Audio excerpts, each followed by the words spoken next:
Bro hair straight பண்ணுங்க ஃபங்குக்கு hair straight பண்ணுங்க bro. பண்றோம். என் பேர் ராம்குமார் மணிகண்டன். ஹாய் ஸ்னேகா, ஹாய் மணி, ஹாய் ஹரவி. மக்களே நம்ம வந்து இப்போ ஹேர் ஸ்ட்ரைட்டிங் பண்ண போறோம். அதுக்கு முன்னாடி ஹேர் வந்து பிளாக் கலர் பண்ண போறோம். நம்மளே கலர் அடிக்கிறதுக்கு தேவையான ஷாம்பு வாங்கிட்டு வந்துக்கிறோம். அதுக்கப்புறம் போய் ஸ்ட்ரைட் பண்ணுவோம். பிளாக் டை அடிச்சாச்சு. நாங்கள் கடைக்கு போய் ஹேர் ஸ்ட்ரைட் பண்ணலாம்னு நினைச்சோம். ஆனால் எங்கிட்ட பட்ஜெட் இல்லை. அது ஒரே காரணத்துக்கோசரம் இதில் ஹேர் ஸ்ட்ரைட் பண்ண போறோம். அயன் பாக்ஸில் ஹேர் ஸ்ட்ரைட் பண்ணுவது எப்படி அப்படின்னு யூடியூப்ல போட்டு பார்த்தோம். அது மாதிரி ட்ரை பண்ண போறோம். எனக்கு தெரிஞ்சு இன்னையோட முடிஞ்சு நினைக்கிற முடி. சும்மா சொன்னேன், கடைக்கு போய் பண்ற அளவுக்கு வசதி இல்லை. உண்மையை சொன்னா இந்த உலகத்துல ஒருத்தனும் ஒத்துக்க மாட்டான். ஆனா பொய் சொல்லிப்பாரு,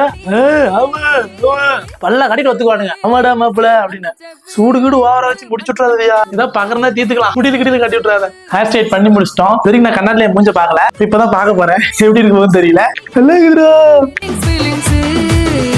நீங்க பயந்துட கூடாது ஒரே காரணத்துக்கோசரம் தான் பண்ணிக்கிறேன். நல்லா இருக்கா நல்லா இல்லையா கமெண்ட்ல சொல்லுங்க. Challenge success.